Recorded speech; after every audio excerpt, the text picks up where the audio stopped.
Another loss for North Carolina State. This just keeps going and going, and I think we are going to see a huge mix-up in the top 15, not even the top 25, but the top 15 in the women's rankings come Monday. Hello, everyone. Welcome to Slasher U. I'm your host, Christian Rao, here with my co-host, Steve Feck.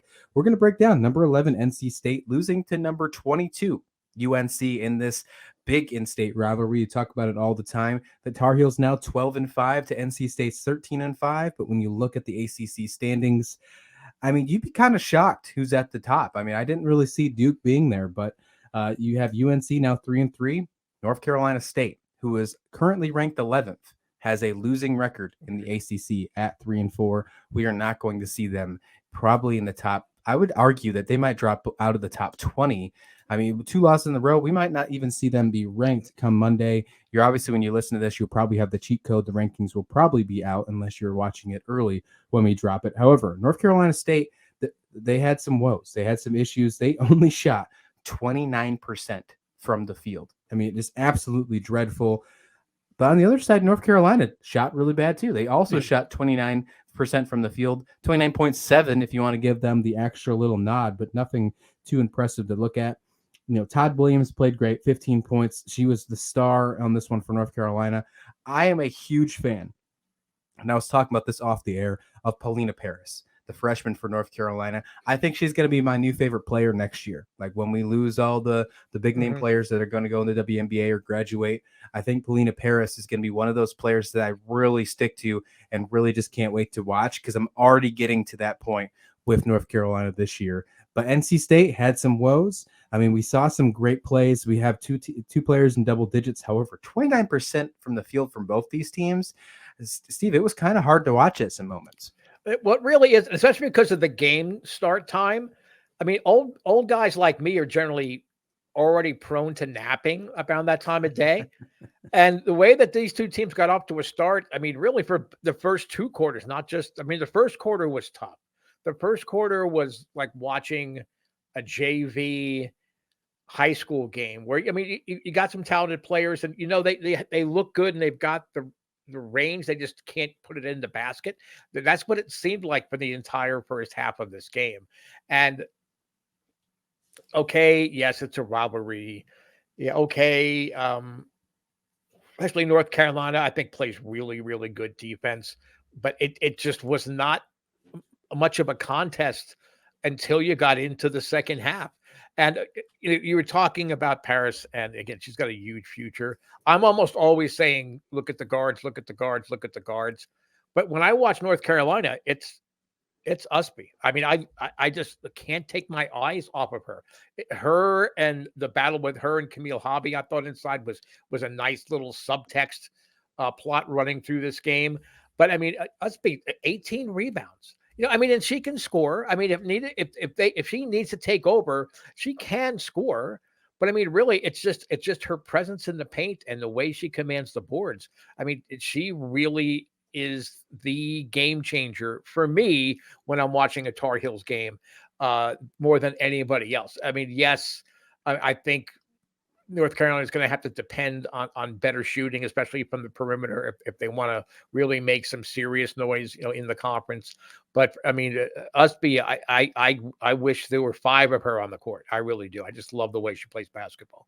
Yeah, she was 1 point shy of a double-double, and it was on the point side. 9 points in this one. She had 18 rebounds. I mean, just absolutely insane by Utsby. I mean, she played fantastic basketball. I know I gave the nod for player of the game to Todd Williams, but you could easily give the nod to her as well for all the work she did on the boards. I mean, NC State, there's a lot of issues with this team. We're seeing them now with losing a pretty decent amount of games in the month of January. We saw the loss to North Carolina. We saw them lose to Florida State. They lost to Boston College. Now they've lost 3 of their last 5 games. It's just not a good sign for this squad, because we saw them at one point looking really good, Steve. Now they go on to a team on Thursday, 6 o'clock Eastern, ACC Network. They're going to face Miami. It's at home. But this Miami squad is on the up and up. We have seen Miami do some great things lately. They have won their last 4. I mean, if you're Miami right now, you got to be just chomping at the bit, waiting to get after NC State, seeing this team slumping, knowing that you are absolutely hot and ready to go. Yeah, you know, and I'm sure it surprises you too, Christian. They're just not shooting well. That's No. one thing I didn't think that we would be talking about once ACC conference play got going. I don't think any of us really thought that the Wolfpack was going to have problems putting balls in the hoop. And if you talk about Miami, I think Miami got rattled by that early season suspension of their coach. I mean, which was really just I don't understand what the NCAA thinks half the time. And I think it really took them some time to kind of get their rhythm back and get their equilibrium back. So I'm sure Miami's going to be looking at tape of this game and saying, yep, we can exploit him here. We can outcut him here. We can try to force points in transition.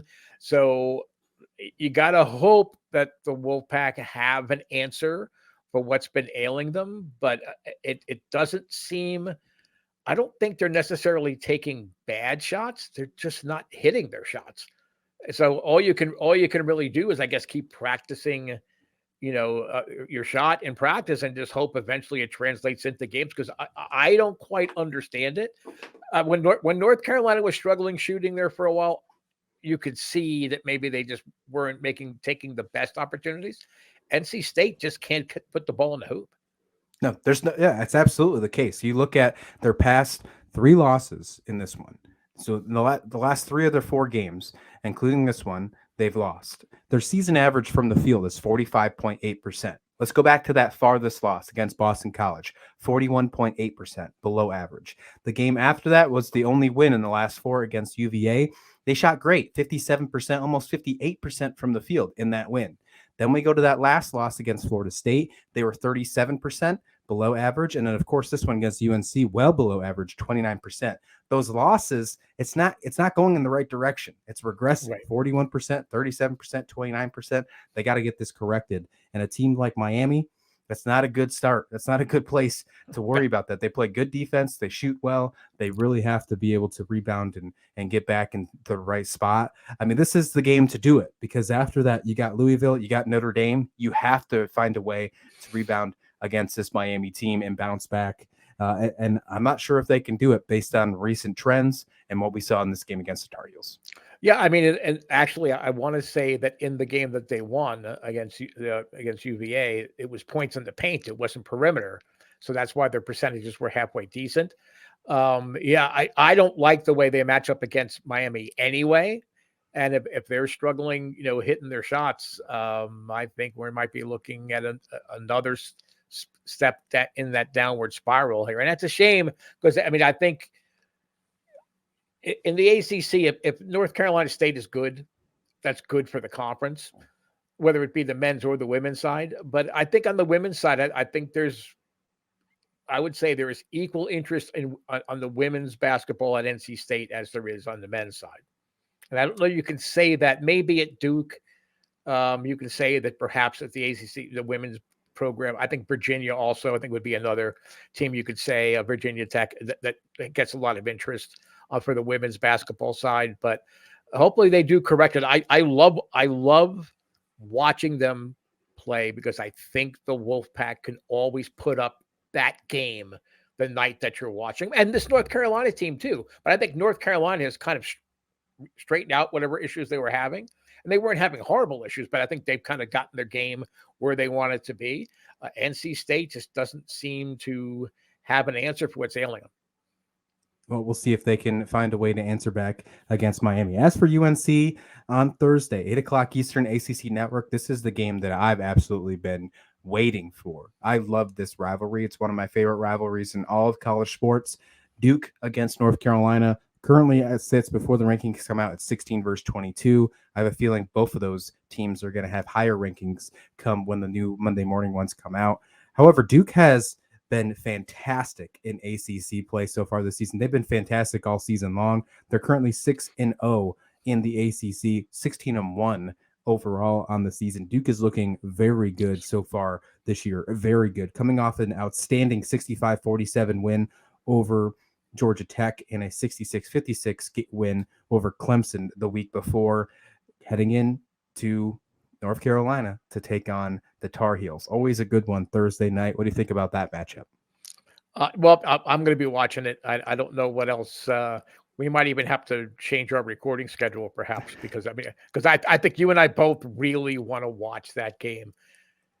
Rivalries are what make college athletics special. I mean, on the pro level, yes, there's rivalries, but really, it's the fans as opposed to maybe even the players that buy into that rivalry, as much.